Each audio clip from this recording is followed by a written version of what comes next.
How's it going, everyone? We are here to break down the Week 16 slate. We are hitting the home stretch.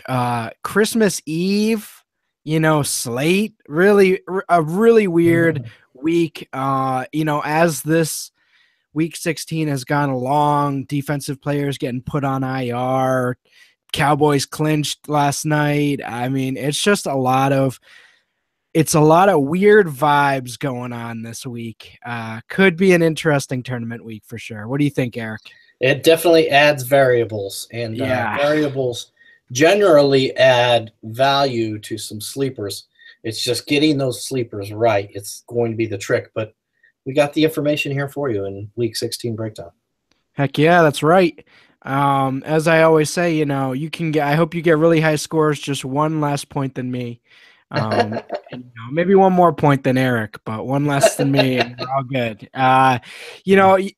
Let's just jump into the Saturday. So again, if you want to play this week, make sure to get those lineup construction moves in Friday. So today, either later tonight or tomorrow morning, because no Sunday. I mean, there's small slate Sunday, but it's all Saturday.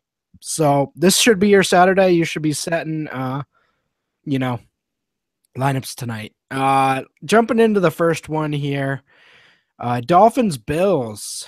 I don't know. What do you got? Well, Matt Moore, if we had done a podcast or a video cast last week, I would have been all over Matt Moore. Of course, he threw for 4 touchdowns. I get no credit for that. But this week, I'm a little bit sour on Matt Moore in the passing game. The Bills' defense is a lot more sturdy than the Jets. Dolphins, a warm weather team in a mediocrely winter weather in Buffalo. Jay Ajayi, if you're punting on Matt Moore, do you jump on Jay Ajayi? I don't necessarily do this because if you look at his numbers after Mike Pouncey was lost for the season, they haven't been good. And, he did have 214 yards against the Bills last time, but that was in Miami.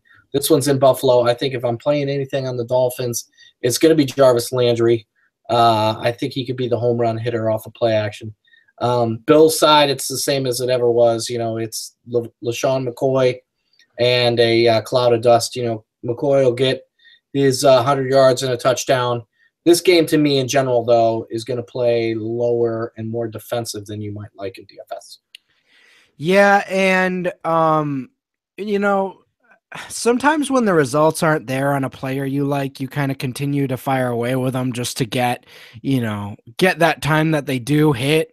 I'm starting to think Sammy Watkins might just not be that tournament guy we want him to be this year. So this would be a situation a few weeks ago where I'd look at Sammy Watkins at this point with, basically 3 straight weeks of not hitting. I'm starting to think maybe it's just not 2016 isn't the year for that, I think what you should do with Sammy Watkins is punt like the Bills offense will. Yeah, exactly. Getting ugly there. Now, a game that shouldn't be ugly for one team here next, Pats and Jets. Matt Forte probably not going to play. Obviously, Gronk out for the Pats. I won't give the spread and the implied totals here, but what's your take on this game? Why wouldn't you give the spread and the implied totals?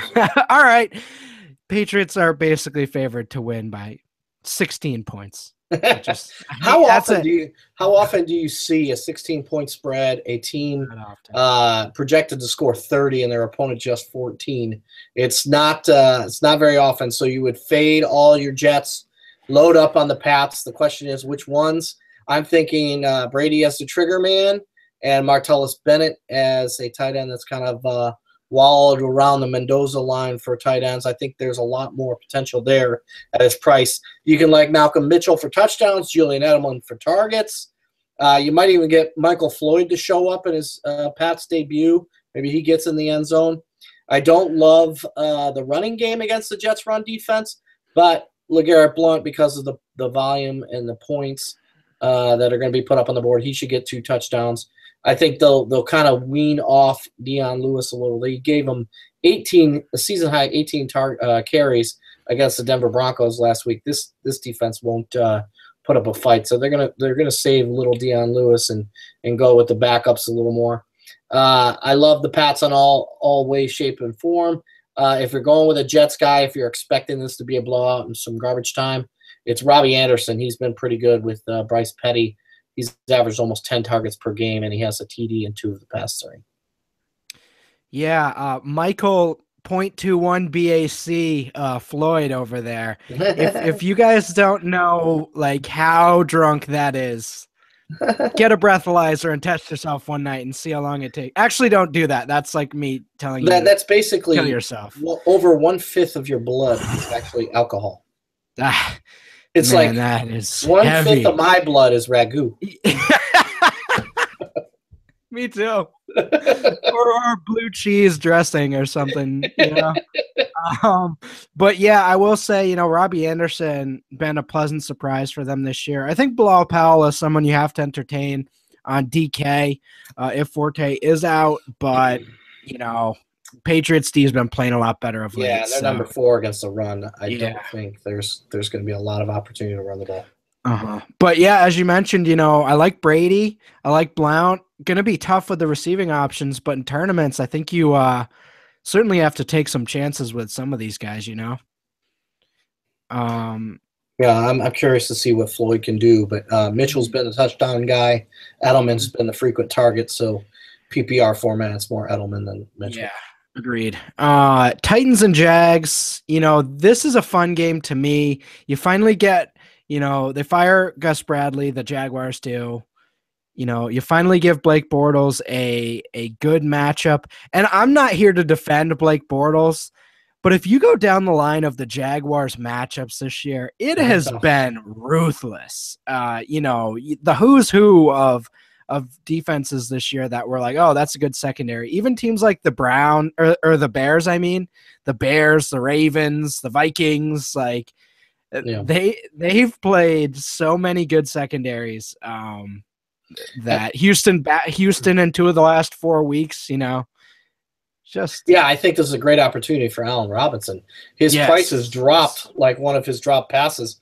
But you have to realize the last time they played the Titans, Robinson, mind you, got 15 targets. It was only 6 catches for 70 yards, but he can get 8, 110, and 1 in this one. Especially if you love the Titans run game against the Jags run defense. You know, the Titans probably will not get down the field on the Jags pass defense. They've quietly been top 5 against the pass. So there's opportunities for the Titans to run the football. Obviously, DeMarco Murray's going to be high volume. I even like Derrick Henry as a play. You know, he's been getting the goal line touches, and his usage has increased in short yardage, so there could be 60 yards and a touchdown or 2 for Henry at a very nice price. Those are the guys I like on both sides of the ball. You ignore the running game for the Jags; it's just not there. Plus, the Titans are number 6 against the run and number 4 against fantasy running backs.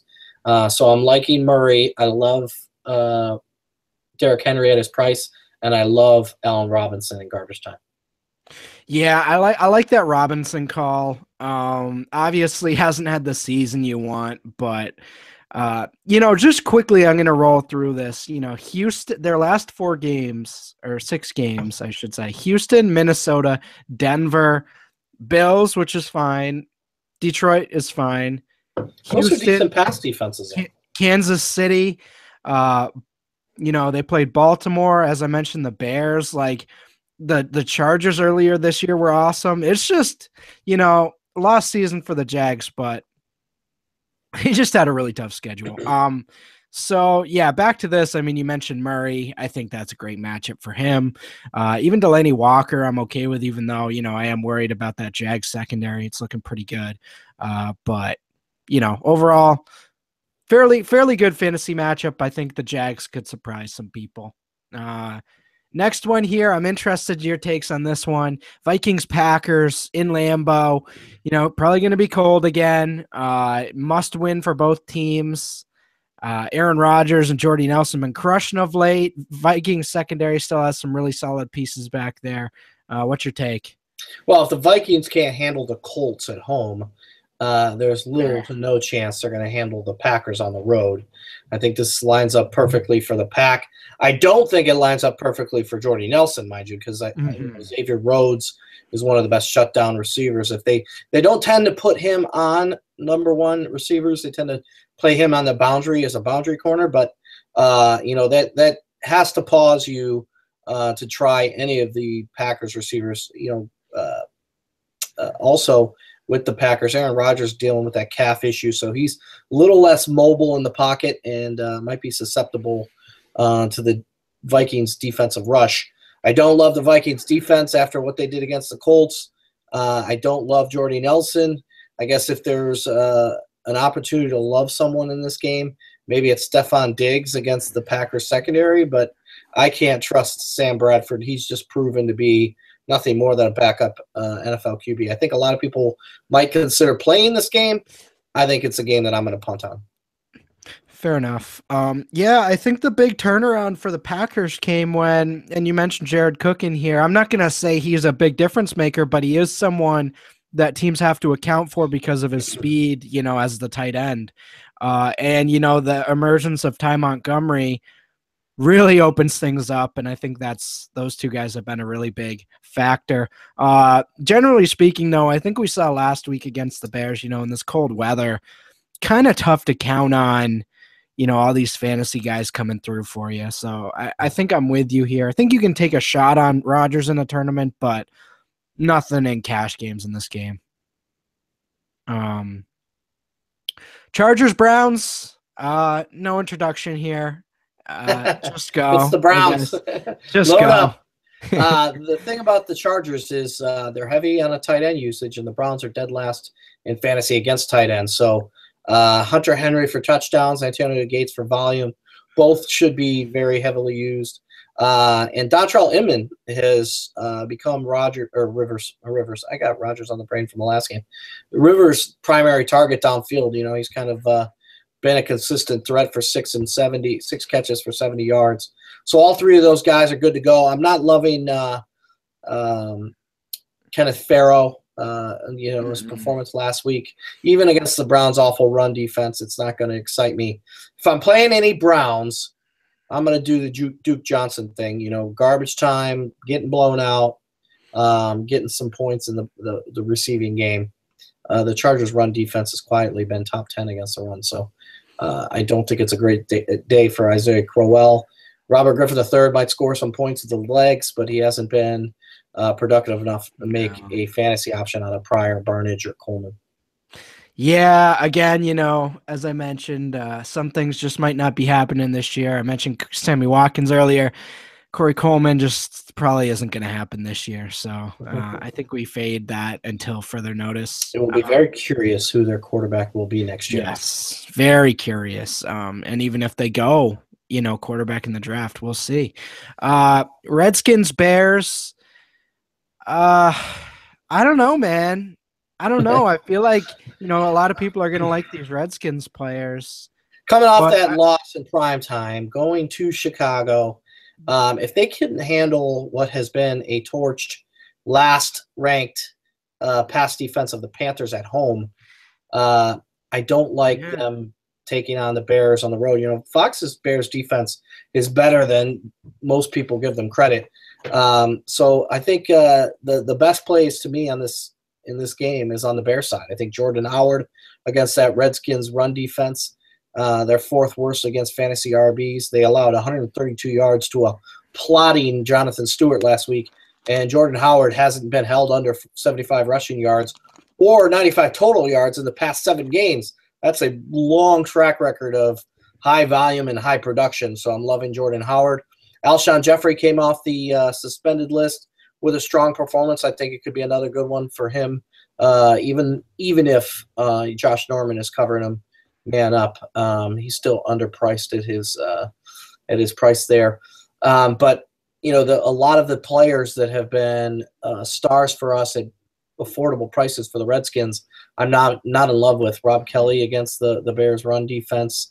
The Bears have been bottom 10, but and he's a nice price, but I just don't trust them to run the football. I think the Bears can play defense all around. Fade Jordan Reed, fade Jamison Crowder, Deshaun Jackson, Pierre Garçon. I think this is a game that's going to play well under the number. I'm okay with Rob Kelly. I don't love it. But I think, like you mentioned, you kind of been harping on this all season. This Bears defense is better than we think it is because the Bears are a bad team overall. Their defense is not too bad. They're actually pretty good. So I think we have to have concern when thinking about the Redskins. Fire away with Jordan Howard. And as you mentioned, Alshon Jeffrey, Cam Meredith. Pretty interesting with this Matt Barkley fella. Kind of not playing horrible of late. Yeah, I'm not in love with it against the Redskins though. Yeah, he's had some 300-yard games. It's going to be a little chilly.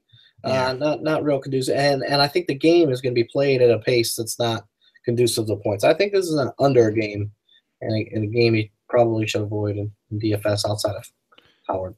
Fair. Falcons Panthers. I guess I'll start you off with the question. This is the question. Julio Jones, give us your hot take. I think he's a stacking play with Matt Ryan. Matt Ryan, last time he faced this Panthers secondary, dead last against the pass. 503 yards and 4 touchdowns. So Julio Jones coming back, Taylor Gabriel, that bandwagon, I'm still riding it. I think both go 6 catches, 100 yards and a touchdown, and Ryan's almost a surefire 303 if there is any this week. The Panthers have played a little better on offensive late, but it's more because of them being able to run the ball with Jonathan Stewart. I think Stewart does get numbers against the Falcons defense, 6th worst against fantasy running backs. So I think there's good numbers on both sides. A lot of points. This is a very good game to jump in and get a lot of DFS exposure to. Yeah, I'm with you. I think this could go back and forth. It'll be interesting to see if Greg Olsen plays. If he does, I think he can come around if you do the Falcon stack and maybe throw a little Greg Olsen in there as well. But, I think you can take a gamble on Julio if he's in. As you mentioned, that 300-yard game. I'm certainly not going to be scared off of him in tournaments just because he's hurt. So interesting matchup to say the least. Buccaneers Saints. Another interesting one. I love this game. Breeze and Luck, and I guess we'll talk about Luck next here, but Breeze, one of my favorite quarterbacks of the week, obviously, had a struggle last time against the Buccaneers. I think this game goes different this time. What are you looking at? Well, I'm looking at a lot of points, and if a lot of points happen, you love everybody on the Saints side of the football, and then you got to love the very specified targets of Mike Evans and Cameron Brate. They're going to get high volume. And you might even like Doug Martin for a quiet 100-yard performance here.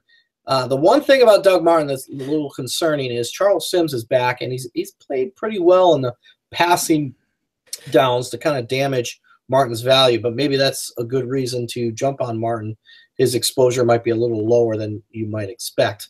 But the very specific options for the Bucs and then wide-ranging options for the Saints. Obviously, Drew Brees is 303 at home against anybody.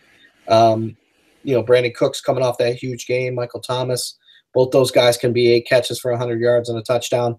The running situation, probably not a great play against the Bucs. They have some good players in that front 7 that can stop the run. So Mark Ingram and Tim Hightower in a timeshare, probably cutting each other in half in total fantasy points. So I love it all on the Saints side. Take your pick, but I think the favorite of all the plays is Brandon Cooks. Yep, with you. Cooks and Breeze, great play. Michael Thomas, great play too. I'm glad you mentioned Doug Martin. I think he's super sneaky this week. Hasn't been playing that well since he came back from injury. But this is the type of week where we've seen in the past and in his career, he's really a boom-bust type running back.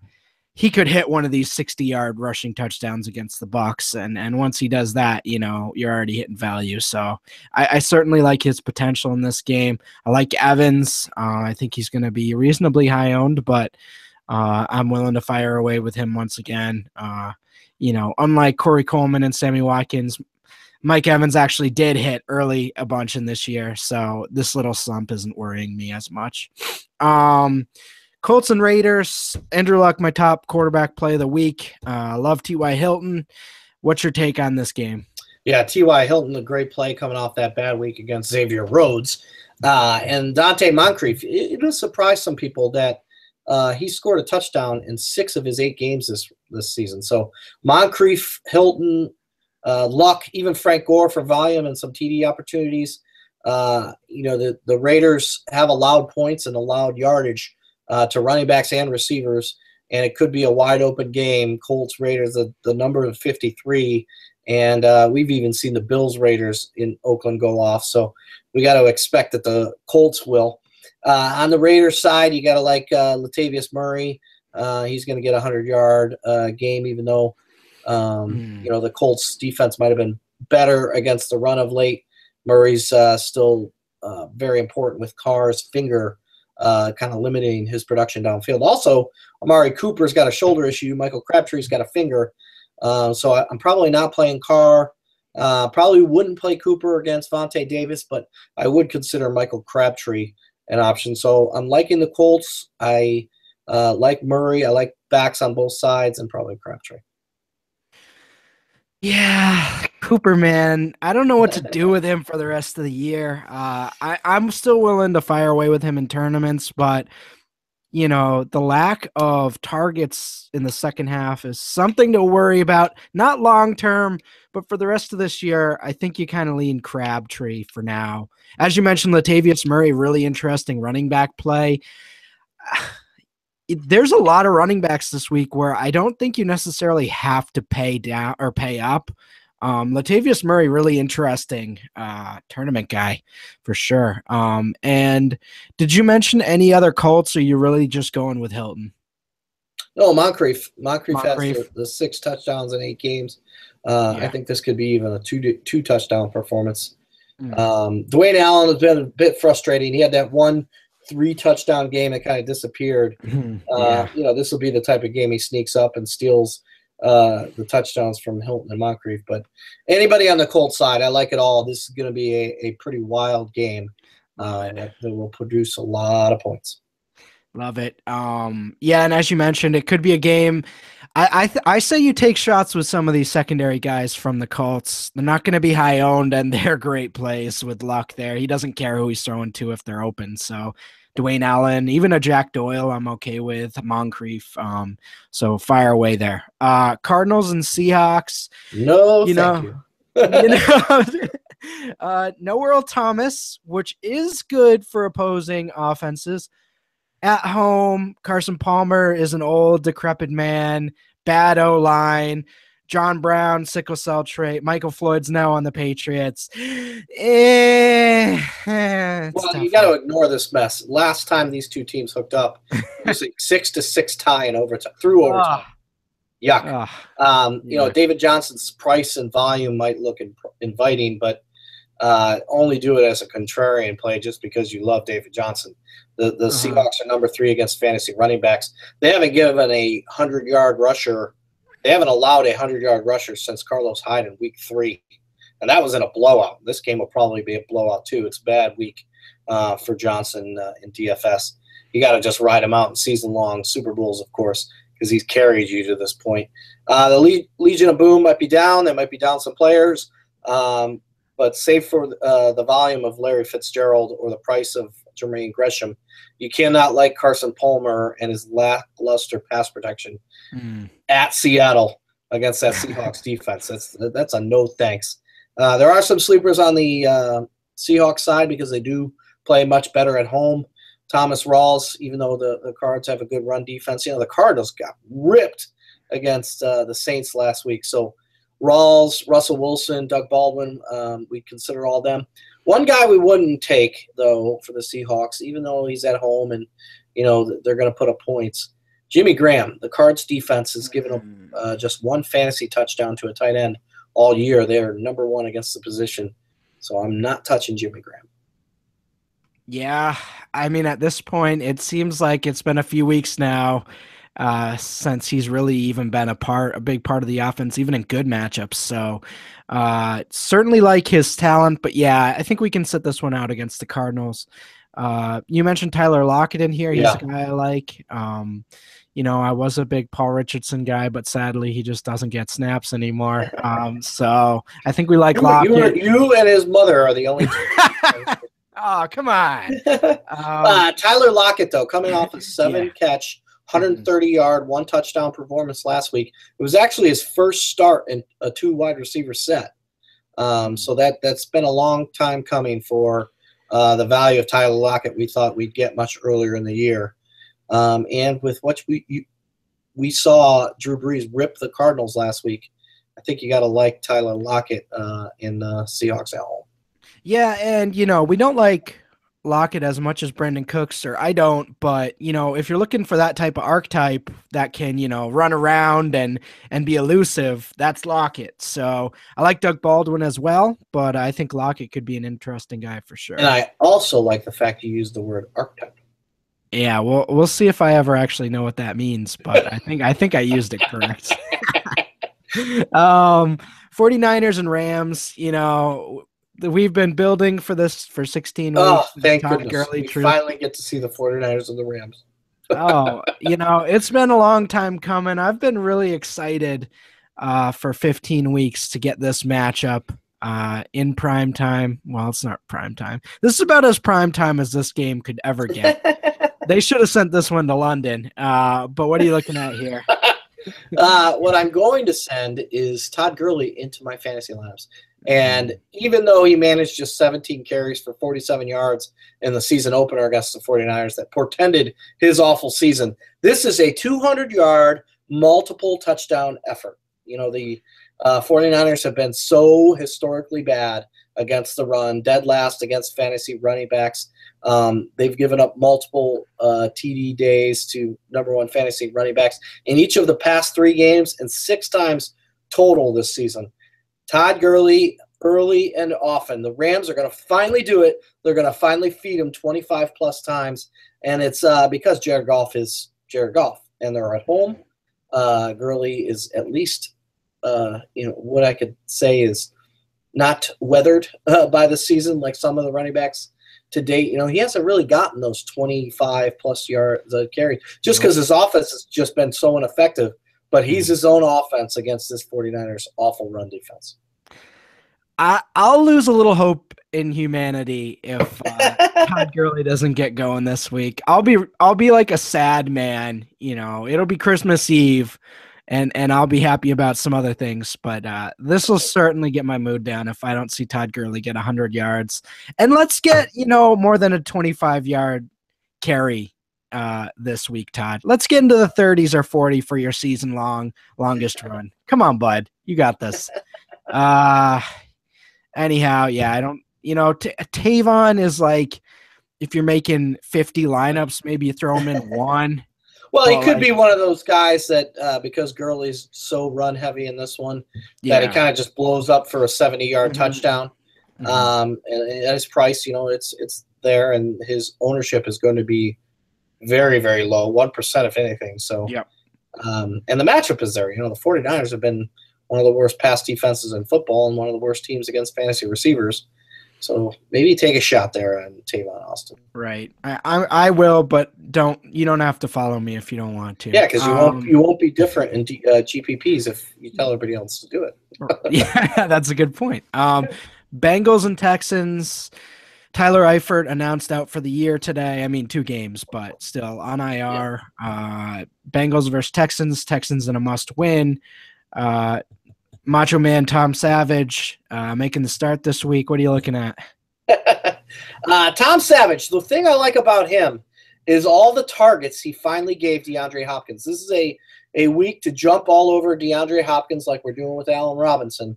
Hopkins got 17 targets and an 8 catch for 87-yard performance with Savage in there. Savage is a savage beast for DeAndre Hopkins owners. So we love that value. Otherwise, this game, I don't love it. The Bengals against the number 1 defense and the Texans on the road. This, to me, looks like a field goal game. But if there's anything I'm jumping on, And I'm even fading Jeremy Hill, who's had a TD in each of the past 3 games. And the Texans' run defense, has at times allowed some big totals, but they've been better in the second half. It's going to be a very limited game offensively for the Bengals. I'm going with DeAndre Hopkins and nothing else. I like it. Yeah, that's pretty much my view. I mean, in previous weeks, you could kind of take that gamble on Brendan LaFell or Tyler Boyd. Not in this matchup. I think you're really just fading the Bengals from here on out. And with the Texans, you mentioned Hopkins. I'm okay with CJ Fedorowicz if he plays, or Ryan Griffin if he doesn't. And I mean, that's pretty much it. I think this game's pretty straightforward in terms of the fantasy points. I think we're going to see DeAndre Hopkins finally pay off after many weeks of pain. So, next one here, Ravens Steelers should be a good game, generally speaking, just to watch. Steelers at home, obviously much more potent. You like it, Antonio Brown and the Steelers lot here? Well, I think what I like is because the Ravens are good against the run and they can kind of limit all that production that's been on Le'Veon Bell. I love Big Ben at home. So Big Ben, Brown, maybe Eli Rogers. He had a rebound week last week with his finger issue he's been dealing with. Big Ben at home in his past 5 games, 289-2, and that was against a very good Giants secondary. 408-3 against another good secondary in Dallas. 380-4, 305 against the Chiefs, and 259-3. There's huge Big Ben performances at home. So I'm loving Big Ben, Brown, Rodgers. I like Le'Veon Bell, but his premium looks a bit difficult to trust against the number 2 run defense in the NFL and the number 2 against fantasy running backs. And then on the other side, I'm kind of fading all the Ravens.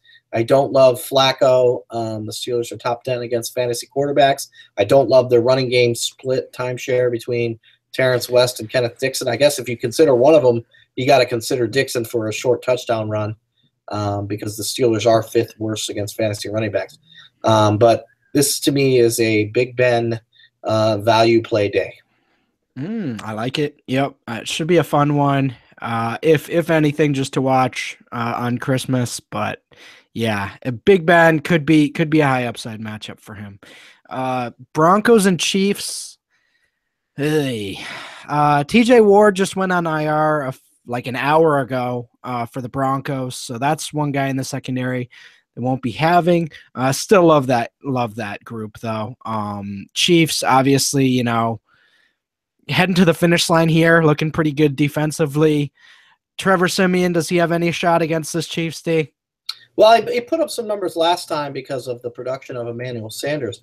I think what happens in this game is because of Sanders' production in the last game, we probably should flip our play to Demaryius Thomas.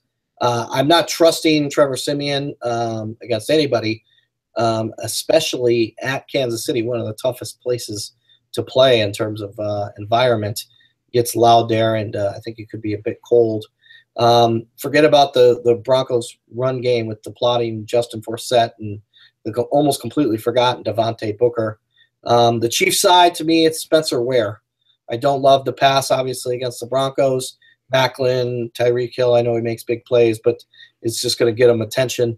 I think Kelsey, if you're playing a downfield guy, would be it. But to me, in this game, it's Demaryius Thomas just to flip it from the production we saw from Sanders in the last meeting, and then Spencer Ware and maybe a play in Kelsey.